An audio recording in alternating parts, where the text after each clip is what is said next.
আমার স্টোরিটা মূলত ব্ল্যাক ম্যাজিক সংক্রান্ত। আমি সরাসরি ঘটনায় যাচ্ছি। আমি প্রথমেই বলি, অনেকের কাছে এই ঘটনাটি নিছক কাল্পনিক মনে হতে পারে, কারণ এই ঘটনায় এমন কিছু নাম আছে যা শুধু গল্পের বইয়ে পড়েছি। আমি আপনাদের অনুভূতি নিয়ে মজা করতে চাই না। আপনারাও আমাকে কাল্পনিক বলে ছোট করবেন না। আমি ও আমার পরিবার ভূত এফএমকে ভালোবাসি, ইনশাল্লাহ আপনারাও। তখন সময় 2013 সাল।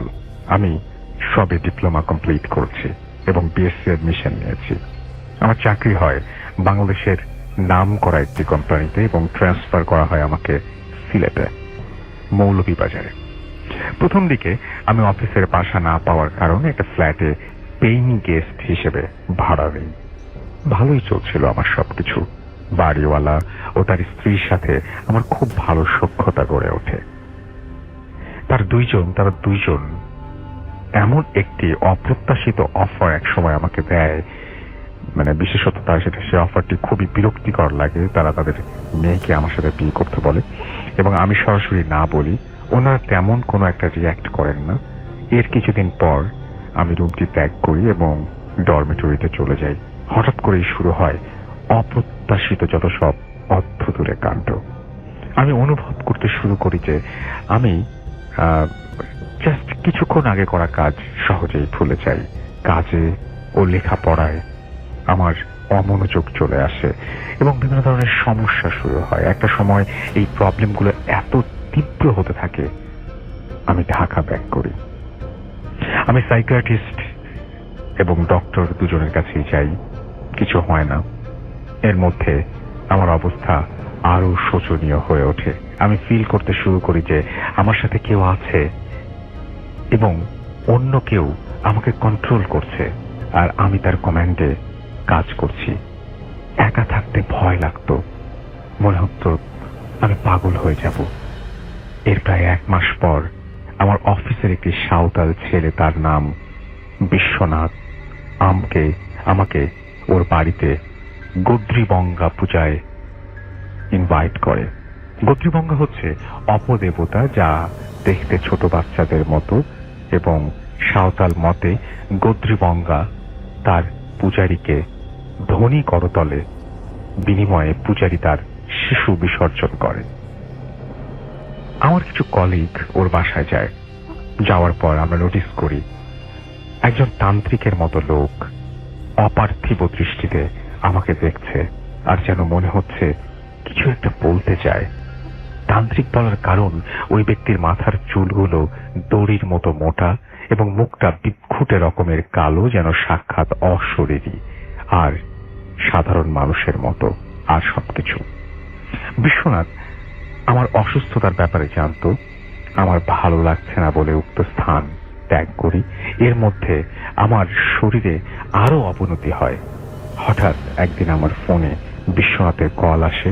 ও আমাকে বলে, স্যার, আমি আপনার ফ্ল্যাটের নিচে, একটু আসতে পারবেন? নিচে নামলে ও বলে, স্যার, আপনি আমার সাথে একটু বাগানে যেতে পারবেন? চা বাগানে, যেখানে সাঁওতালদের গ্রাম। আমি প্রথমে না করলেও পরে যাই। আমার যাওয়ার পর আমি দেখি ওই তান্ত্রিক লোকটা বিশ্বনাথের বাড়িতে। বিশ্বনাথ বলে ওর মামার নাম শিবরা, এই বলে পরিচয় করিয়ে দেয়। মামা আমাকে বসতে বলে এবং বলে, কতদিন ধরে তোমার অসুখ? আমি একটু অবাক হই, বলি 5-6 মাস। শিবরা বলে, খুব দেরি করে ফেলেছ। আমি বলি, কি? তারপর তান্ত্রিক বলে যে আমাকে নাকি ব্ল্যাক ম্যাজিক করা হয়েছে এবং খুব খারাপ ভাবে। আমি একটু বিরক্তি নিয়ে বলি, মামা, আমার কোনো শত্রু নেই যে আমাকে ব্ল্যাক ম্যাজিক করবে। আমার এমন বলার কারণ এই যে আমার মনে হচ্ছিল শিবরা ভণ্ড এবং নেশা করে টাকার জন্য এসব আমাকে বলছে। তারপর তান্ত্রিক আমাকে বলল যে, তুমি আমাকে বিশ্বাস করতে পারছো না তো? তুমি আজকে রাত্রে এই বাসায় থাকো, আমি তোমার চিকিৎসা করার চেষ্টা করব। বিশ্বনাথ আমাকে বলেছিল ওর মামা অঘোরী সাধু। কিছু না ভেবেই আমি রাজি হয়ে যাই, কারণ আমার শারীরিক অবস্থা খুবই শোচনীয় ছিল। যে কেউ আমাকে কোনো ডাক্তার কবিরাজের কথা বলতো, আমি সেখানেই যেতাম। তাই শিবরা কেউ আমি সঙ্গ দিতে আমার আমি ভেবে নিলাম যে সঙ্গ দেব এবং আমি সুস্থ হতে চাই। ওই দিন রাতে আমরা চা বাগানের আঁকা বাঁকা পথ ধরে একটা ছোট পাহাড়ি নদীর ফাঁকা মাঠের প্রান্তে এসে থামি। প্রকৃতির মায়াভিরাম দৃশ্চিত্র বিক্ষুটে অন্ধকারে মনে হচ্ছিল তার ভয়ঙ্কর তাণ্ডব রূপ নিয়েছে আর ডাকছে তার অতল গহ্বরে হারিয়ে যেতে। তান্ত্রিক আমাকে রেখে কি যেন খোঁজ করছিল। কিছুক্ষণ পর আমাকে ডাকে এবং একটি জায়গায় বসতে বলে। তান্ত্রিক আমার সামনে বসে। আবছা আলোয় মনে হচ্ছিল এ বুঝি শয়তানের মানবিক রূপ। চারিদিকের পরিবেশ এমন ছিল, পাত্র পোড়া গন্ধ, সাথে শেয়ালের ডাক, শির দাঁড়ায় হিম বয়ে যাচ্ছে। হঠাৎ তান্ত্রিক আমার মাথায় 2 হাত চাপ দিয়ে ধরে। আমার ভয়ে এমন ফিল হচ্ছিল যে গলা দিয়ে কলিজাটা ফেটে বেরিয়ে আসবে। আমি ভাবছিলাম সেন্সলেস হই না কেন। এর কিছুক্ষণ পর তান্ত্রিক আমাকে বলে আশেপাশে না দেখে তাকে অনুসরণ করতে। অন্যান্য স্টোরিতে যা হয় ওই রকমের কিছুই হয় নাই, ডাক দেয়নি কেউ। বাট একটা প্রাণী যা গরিলাও বলা চলে না, আবার অতিকায় কোনো জানোয়ার না, অদ্ভুত প্রাণীটা একবার সামনে আসে আর পিছন দিকের থেকে ধরে এমন ভাবে মনে হয়, এবং বাড়িটা ঢুকবো এমন সময় যা দেখি একটা মানুষ, বাঁশের মতো চিকন দেহ যা পুড়ে ঝলসে গিয়েছে, হাত বাড়িয়ে যেন আমাকেই ধরতে চাইছে, কিন্তু কোনো এক অদৃশ্য বাধা যেন সে অতিক্রম করতে পারছে না। আমি দেখতে চাইলে তান্ত্রিক বলে ঘুমকে মাত দেখো। তান্ত্রিক ভারতের ছিল। ওই সাঁওতাল গ্রামটির নাম চাম্পারায়, ভারত বর্ডারের পাশেই। ভারত বললেই চলে। যারা মৌলভীবাজারের বাসিন্দা তারা অবশ্যই পরিচিত। পরদিন সকালে তান্ত্রিকের কাছে জানতে পারি আমরা ছিলাম শ্মশানের একটা সদ্য পোড়া চিতায়। ওই জায়গায় আমরা ঠিক মাঝামাঝি ছিলাম। তান্ত্রিকের কাছে জানতে পারি আমাকে অনেক ক্ষতি করার জন্য ব্ল্যাক ম্যাজিক করা হয়েছে এবং ইকুইপমেন্টগুলো খুব বাজে, যেমন কুমারী মায়ের সন্তানের মাথা, আমার চুল, নখ, মুখের খাবার ও লালা। তান্ত্রিকের চিকিৎসায় আমি কিছুটা ভালো হই। আর যে কবিরাজ ব্ল্যাক ম্যাজিক করেছে সে খুবই জঘন্য এবং সরাসরি শয়তানের পূজারী। তান্ত্রিক আমাকে বলে তারা কেউ নয়, আমার প্রাক্তন বাড়িওয়ালার ভাই ও তার স্ত্রী। আমার প্রচন্ড রাগ হয়। আমি তান্ত্রিককে বলি আমি ব্ল্যাক ম্যাজিক শিখতে চাই। প্রথমে না বলে, পরে তাকে আমি কনভিন্স করতে পারি এবং খুব একটা বেগও পেতে হয়নি সেজন্য। সে আমাকে দীক্ষা দিতে সম্মত হন। তান্ত্রিক আমাকে বলেন পূর্ণিমা এবং অমাবস্যার মাঝামাঝি একটা সময় আছে, তখন আমরা ওই পূর্বের শ্মশান ঘাটে যাব। এর মধ্যে অতিক্রান্ত হল 1.5 বছর। এটা 2015 অক্টোবরের ঘটা। আমার শ্মশানে যাওয়ার জন্য শ্মশানে যাওয়ার জন্য প্রস্তুত। যাওয়ার সময় তান্ত্রিক আমাকে কিছু নিয়ম শিখিয়ে দেন। কিছু অস্বাভাবিক দেখলে তার চোখ বরাবর দৃষ্টিতে রাখতে, তাতে ওইটার শক্তি বাস পায়। আমাদের সাথে ওই দিন বিশ্বনাথ ছিল। যাওয়ার সময় আমরা কিছু প্রয়োজনীয় বস্তু নিয়ে যাই: ধূপ, মাথার খুলি, সিঁদুর, ছুরি, লাশের মাথা কাটার জন্য ও কোদাল নিয়ে শ্মশানে পৌঁছাই। তারপর রাত আনুমানিক 2:30 কি 3টা। তান্ত্রিক আমাকে একটা কবর খুঁড়তে বলে। আমি খুঁড়ি। কবরের ভেতরে থাকা লাশ দেখে আমারও বিশ্বনাথের পিলে চমকে যাওয়ার মতো অবস্থা। বিশ্বনাথ দূরে আছে পড়ে। তান্ত্রিক আমার পিঠ চাপড়ে বলে ও কিছু না, কবরে যে আছে সে আমার সাধন অংশভোগী। সেও তান্ত্রিক ছিল। কি ভয়ঙ্কর সে দৃশ্য আর বিক্ষুটে গন্ধ। তান্ত্রিক বলে আমি যেন লাশটাকে বসাই এবং তার পাশে বসি।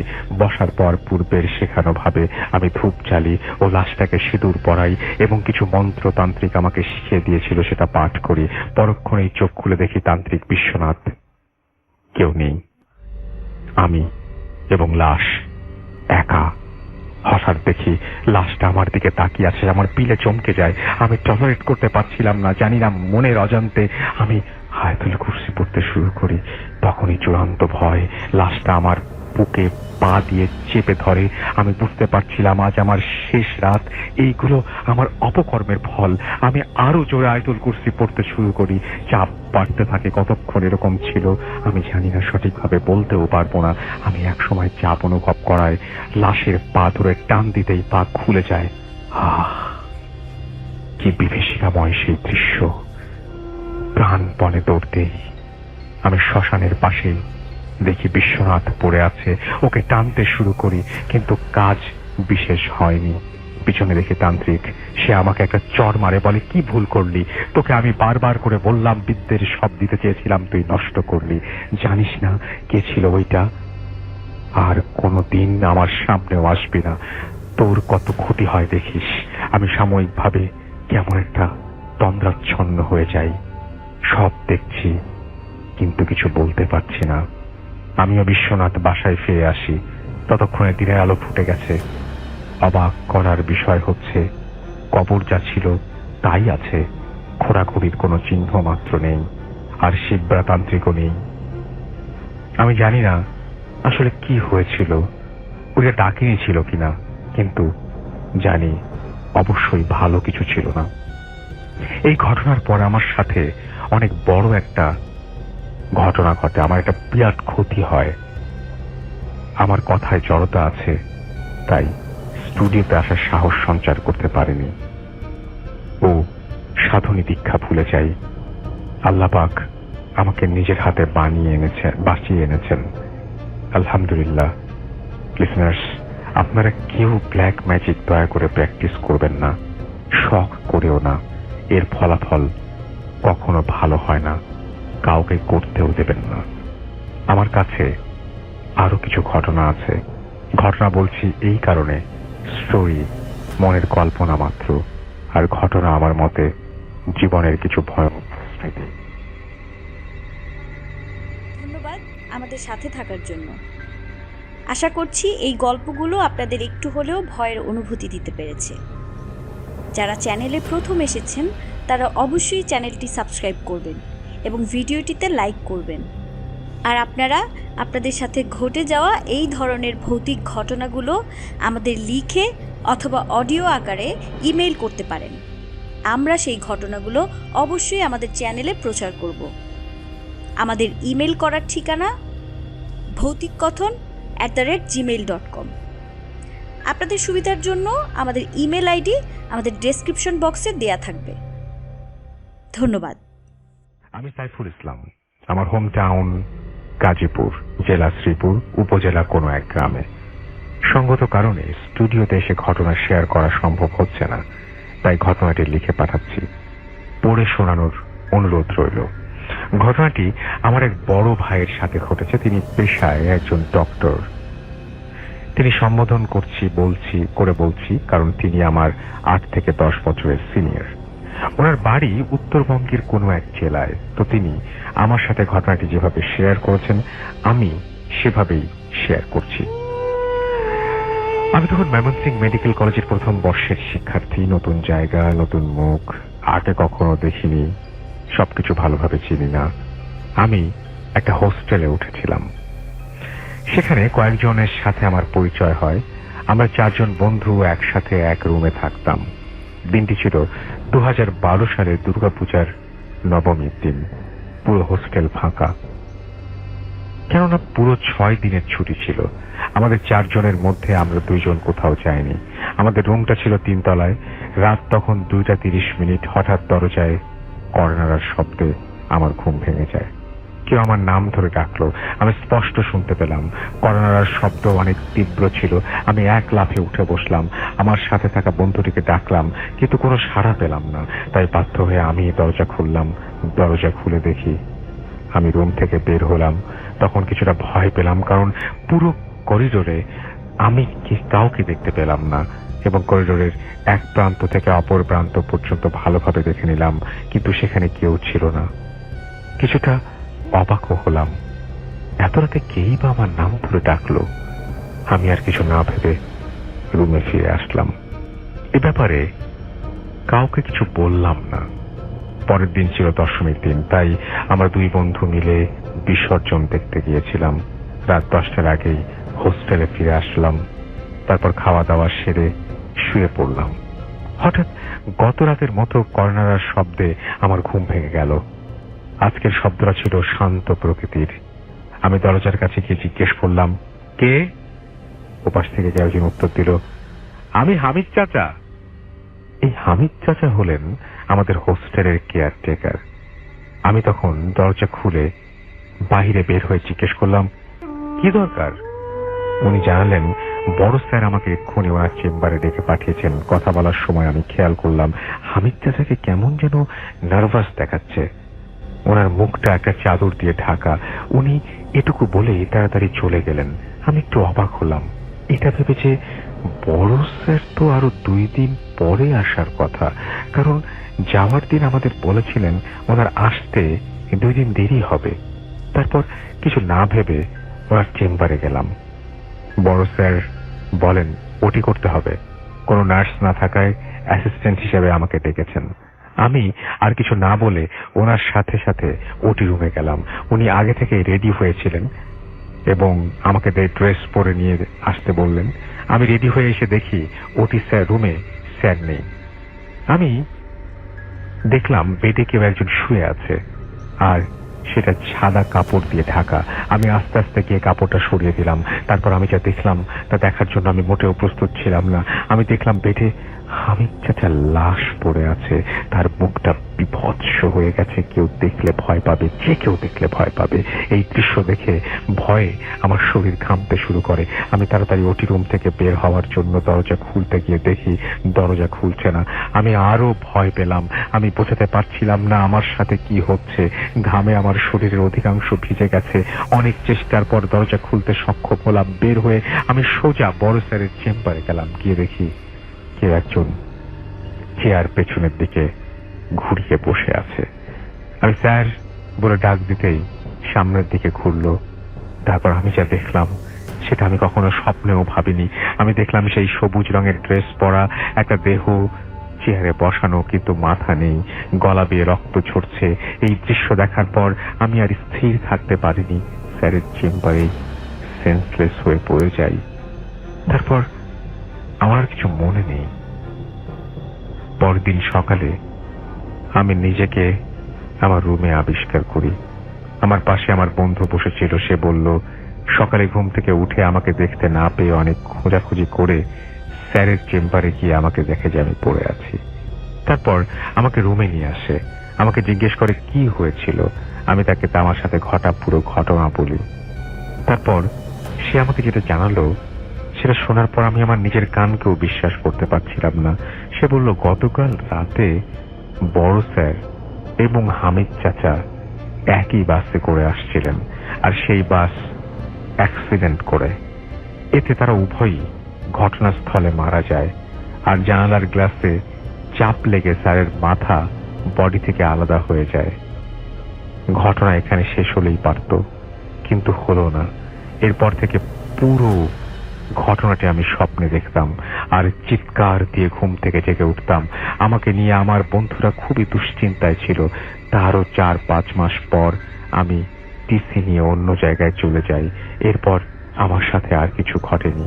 আমি আজও জানতে পারিনি কেন আমার সাথে এমন ঘটেছিল, আর আমি কখনোই জানার চেষ্টাও করিনি।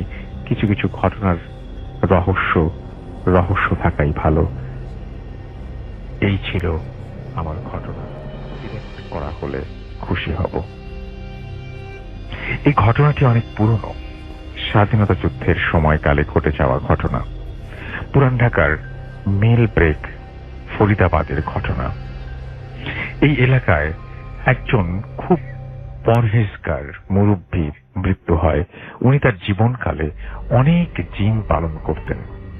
এখানে একটি কথা বলে রাখা ভালো, তিনি তার মৃত্যুর আগে তার পরিবারকে বলে গিয়েছিলেন যে তার মৃত্যুর পর তার লাশের যেন কিছু করা না হয়। সময় হলে লোক আসবেন এবং তারাই লাশের দাফন কাফন করবেন, এবং তারা বাসায় আসলে তাদের যেন মেহমানের মতন সম্মান করা হয়। তার পরিবারে ছোট পুরুষ মানুষ কম থাকায় লাশের কি করবে কেউ বুঝে উঠতে পারছিল না। এমন সময় শুরু হলো ঝড়। একে তো যুদ্ধ, তার মধ্যে ঝড়। কোনো মতে মানুষ জোগাড় করা হলো মাত্র 2 জন, কিন্তু 2 জন দ্বারা লাশ গোসল বা দাফন করা তো সম্ভব নয়। এই সময় এই ঝড়ের রাতে কোথা থেকে এক তেরো পাল দিয়ে ত্রিপাল হবে, এটা ত্রিপল দিয়ে ঘেরা একটা ঘোড়ার গাড়ি এলো এবং গাড়ি থেকে 3 জন নেমে এলেন। তাদের দেখে ওই মুরব্বীর কথা মনে পড়ে গেল। তাই তারা 3 জনকে তাদের মতো কাজ করতে দিলেন। তাদেরকে কোনো খাবার দেয়া হলে তারা তা খাননি।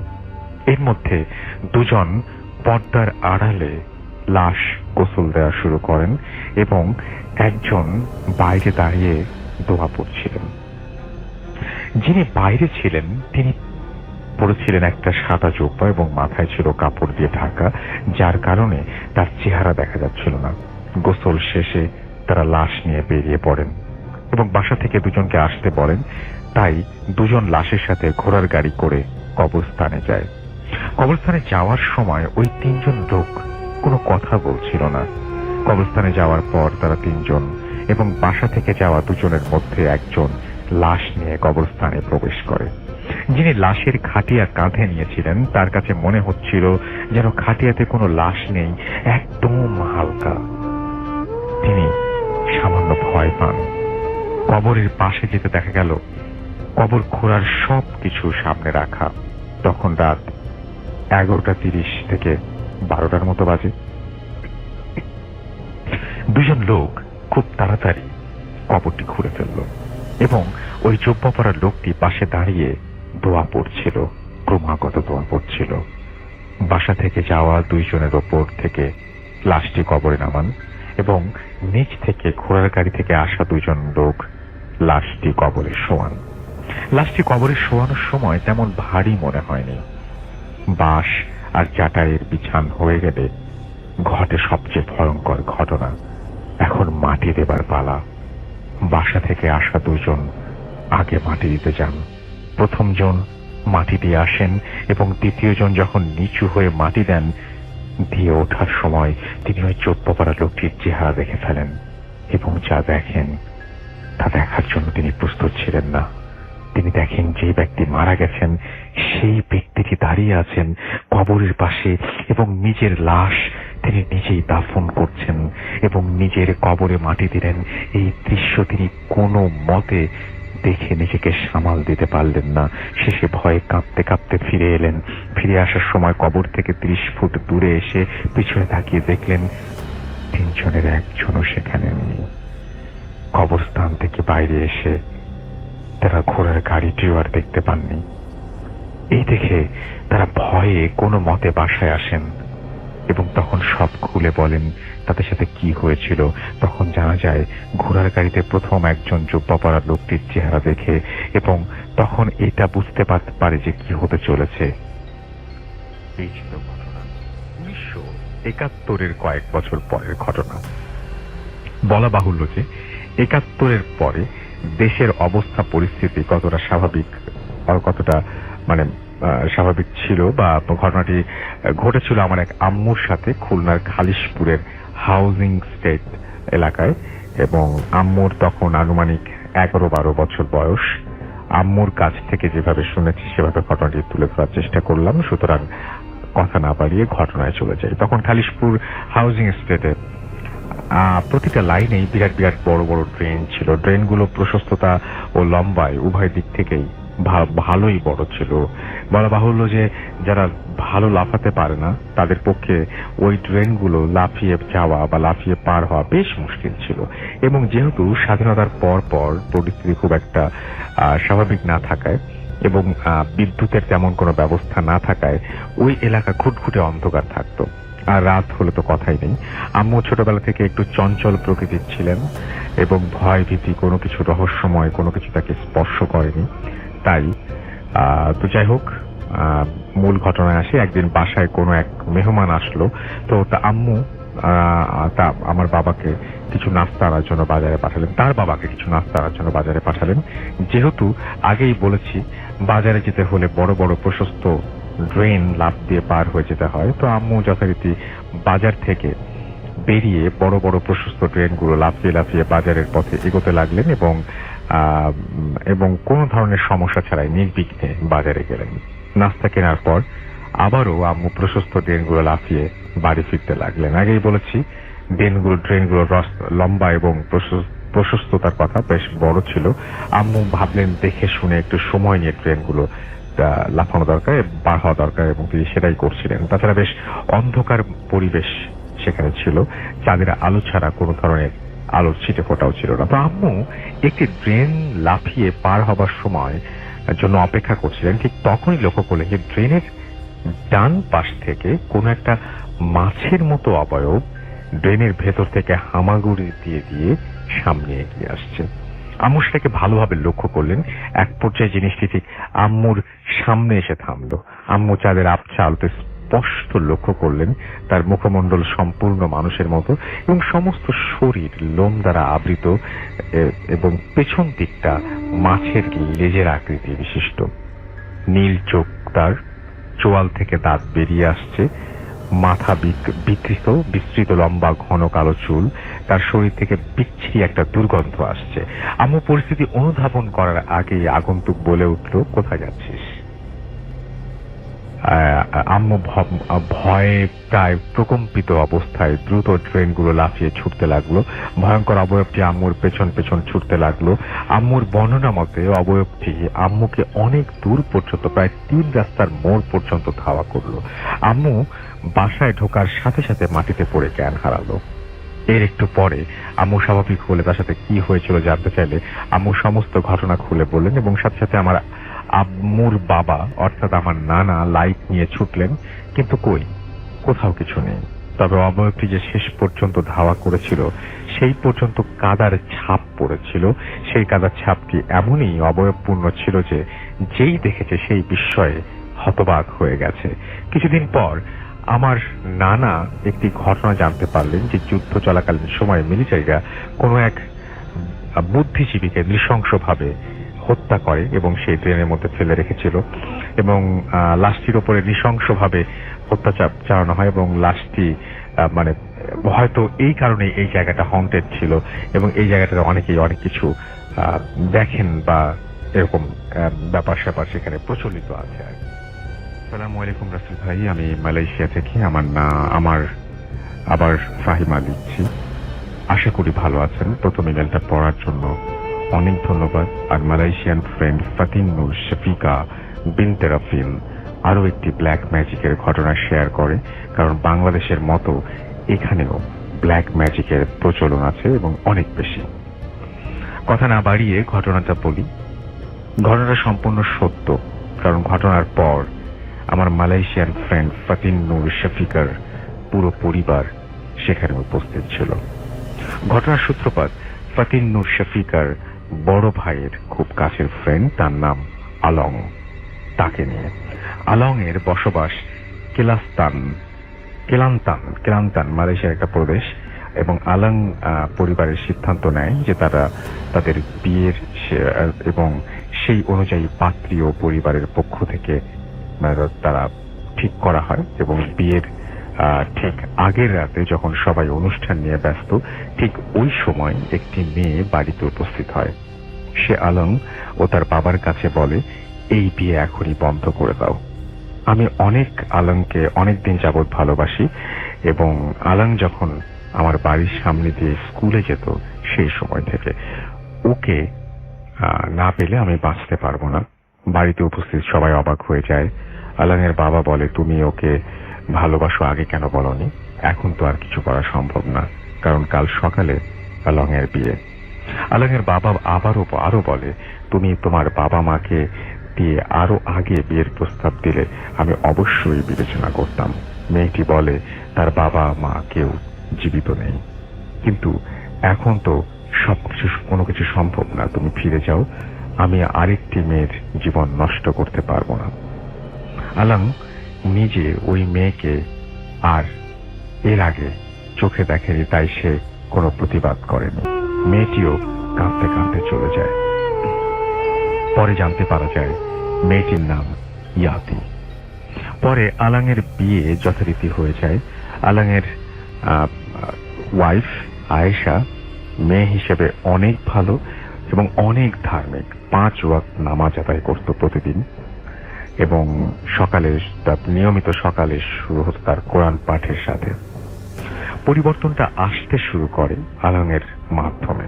আলং শান্ত স্বভাবের ছিল, কিন্তু দিন দিন সে রুক্ষ মেজাজের হয়ে উঠল। রাগ তার চরম আকার ধারণ করত সব সময়। সবচেয়ে বেশি রাগ কাজ করত আয়েশার প্রতি। সংসারে প্রায়ই অশান্তি লেগে থাকত। পরিচিত সবাই আলংয়ের এই পরিবর্তন দেখে অবাক হয়ে গেল, কিন্তু আয়েশা সবকিছু খুব শান্তভাবে ম্যানেজ করত। আলংয়ের বিয়ের 1 বছরের মাথায় তাদের ফুটফুটে একটি মেয়ে জন্ম নেয়। মেয়েটির নাম রাখা হয় আলিশা। ঘটনাটি মূলত এখান থেকেই টার্ন করা শুরু করে অন্যদিকে। আলিশা সুস্থ স্বাভাবিকভাবে জন্ম নিলেও 2 বছরের মাথায় অদ্ভুত কিছু সমস্যা শুরু হয়। যেমন, সারাদিন সে ভালোই কাটাতো। মাগরিবের পর থেকে শুরু হতো কান্নাকাটি, যা চলত ফজর ওয়াক্ত পর্যন্ত। এই সময় কাউকে চিনতে পারত না বাবা মাকেও। খেত না ঠিক মতো, শুধু চিৎকার করত। স্থানীয় ডাক্তার কোনো রোগই ধরতে পারেনি তখন।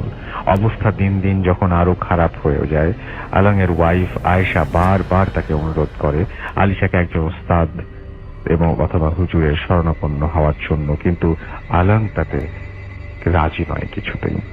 পরে আলং সিদ্ধান্ত নেয় আলিশাকে আরো উন্নত হসপিটালে চিকিৎসা দেবার। আলিশাকে নেওয়া হয় বিশেষজ্ঞ ডাক্তারের কাছে। নানান পরীক্ষার পর বিশেষজ্ঞ ডাক্তার বলেন আলিশা লিউকেমিয়ায় আক্রান্ত এবং 4th স্টেজে। এখনই কেমো শুরু করতে হবে। আলং আয়েশা তাদের পুরো দুনিয়া অন্ধকারে ঢেকে যায়। তারপরেও তারা ডাক্তারের কথা অনুসরণ করে কেমো শুরু করে। 2 বছর আলিশার জন্য ছিল খুবই কষ্টকর। 4টি কেমো শেষ হবার পর আলিশা শারীরিক কোনো উন্নতি লক্ষ্য করা গেল না। পরে ডাক্তার ব্যাখ্যা করেন আলিশার ক্যান্সার কেমোথেরাপিতে ভালো করা সম্ভব না। অবস্থা আরো খারাপ হয়ে গেছে। এখন আলিশার হাতে তেমন সময় নেই। তোমরা আলিশাকে বাড়ি নিয়ে যাও। বাড়িতে ফিরিয়ে নেবার আগে আলিশা একবার অনুরোধ করে আলংকে আলিশাকে এক হুজুরের কাছে নিয়ে যাবার। আয়েশার শেষ অনুরোধ আলং ফেলতে পারে না। পরে ওই শহরের একজন স্বনামধন্য হুজুরের কাছে যায়। হুজুর যখন অনেক লোকজন নিয়ে তখন কথা বলছিলেন। আয়েশা, আলিশা, আলং ঘরে প্রবেশ করা মাত্র হুজুর সবাইকে বাইরে চলে যেতে বলেন। আয়েশাকে কাছে ডেকে বললেন, আমি জানি তুমি কেন এসেছো, কিন্তু তুমি যে অনেক দেরি করে ফেলেছ। এখন তো আর কিছু করার নেই, কিন্তু এসব তোমার সাথে কেন হয়েছে, কে করেছে, কার দ্বারা হয়েছে, এসব প্রশ্নের জবাব আমি। আয়েশা, তুমি জানতে চাও? আয়েশা কাঁদতে কাঁদতে বলে, হ্যাঁ, আমি জানতে চাই হুজুর। আমার অবুঝ মেয়েকে এমন কষ্ট কে দিচ্ছে? আমি তার ক্ষতি করেছি? আমি জানতে চাই আমি তার কি ক্ষতি করেছি। হুজুর বলেন, এর জন্য তোমার সাহায্য দরকার আয়েশা, কারণ তার প্রধান লক্ষ্য তুমি। হুজুর নির্দেশ দেন আয়েশাকে লম্বা একটি টেবিলে শুয়ে পড়তে। তারপর হুজুর দোয়া পড়ে পানি ছিটিয়ে দেন আয়েশার উপর। মুহূর্তের মধ্যে আয়েশার শরীর থেকে ধোয়ার কালো কুণ্ডলী পাক খেয়ে উপরে উঠে আসে। কুণ্ডলী রূপ নেয় একটি অবয়বে। আয়েশা তখন বেহুঁশ। অবয়বকে হুজুর প্রশ্ন করে, কে তুমি? কেন এই পরিবারটির ক্ষতি করছো? সে প্রথমে কিছু বলতে রাজি হয় না, কিন্তু হুজুরের দোয়া পড়া পানি তার শরীরে যেন গরম তেলের মতো পড়তে থাকে। যন্ত্রণা সহ্য করতে না পেরে সে বলে, আমি আমার প্রভুর নির্দেশ পালন করেছি। আমার প্রভুর নির্দেশে আমি এই পরিবারটির ক্ষতি করতে এসেছি। অবয়ব একে একে সব বলতে শুরু করে। আমাকে পাঠানো হয় আলংয়ের বিয়ের পরপরই। আমার প্রথম উদ্দেশ্য ছিল আয়েশার ক্ষতি করা, তাকে এমন যন্ত্রণাদায়ক মৃত্যু দেওয়া যা সে চিন্তাও করতে পারে না। কিন্তু আমি শত চেষ্টা করেও আয়েশার শরীরে প্রবেশ করতে পারিনি, কারণ সে 5 ওয়াক্ত নামাজ আদায় করত, কোরআন পাঠ করত। আমি সেখানে নিরুপায় ছিলাম। তারপর আমি চেষ্টা করতে থাকি আলমকে রাগান্বিত করার। আমি সফল হই, কিন্তু আয়েশা অনেক ধৈর্যতা সহকারে সেটা মোকাবেলা করে। আমি অর্থাৎ সেই অবয়বটি বলে দিশেহারা হয়ে পড়ি। আমার ওপর নির্যাতন করা হয়, কেন আমি আয়েশার পরিবারকে ধ্বংস করতে পারছি না। কিছুদিন পরে আলিশার জন্ম হয়। আমার কাজ কিছুটা সহজ হয়। প্রতিদিন মাগরিবের পর আমি আলিশার শরীরে প্রবেশ করতাম, নানাভাবে ওকে যন্ত্রণা দিতাম। মূলত আমি ব্ল্যাক ম্যাজিক ব্যবহার করে ওর শরীরের রক্ত দূষিত করে ফেলি। পরে হুজুর তাকে জিজ্ঞাসা করে, কে তোমার প্রভু? কার নির্দেশে তুমি এখানে এসেছো? সে বলে, ইয়াতির নির্দেশে আমি এখানে এসেছি। ইয়াতি সেই মেয়ে যে আলমের বিয়ের দিন এসেছিল, বলেছিল আলমকে সে ভালোবাসে। অবয়ব হুজুরের দিকে তাকিয়ে বলে, আমি এখন চলে যাব, আমাকে ক্ষমা করে দিন।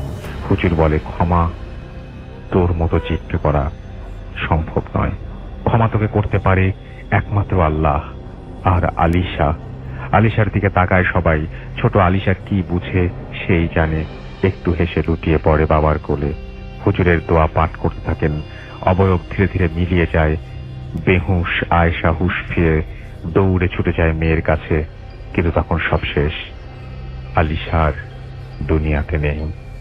আলম আয়েশার কাছে কাঁদছিল এবং সবাই কাঁদছিল ওই মুহূর্তে। ছোট আলিশার এমন অস্বাভাবিক মৃত্যু সবাইকে কষ্ট দিয়েছিল। আমার ফ্রেন্ড ও তার পরিবার সামিল হয়েছিল আলিশার জানাজায়। তখনই পুরো ঘটনাটা জানতে পারে সবাই। ইয়াতির বিরুদ্ধে কোনো কিছু করা সম্ভব হয়নি, কারণ এই সব ব্যাপার তো প্রমাণ করা সম্ভব না। তবে তারপরে আলম এবং আয়েশা হুজুরের চিকিৎসার মাধ্যমে নিজেদের সমস্যা কাটিয়ে ওঠে। তার বিনিময়ে হারাতে হয় তাদের মেয়ের জীবন। আশা করি ঘটনাটি ভালো লাগলে পড়ে শোনাবেন। ধন্যবাদ আমাদের সাথে থাকার জন্য।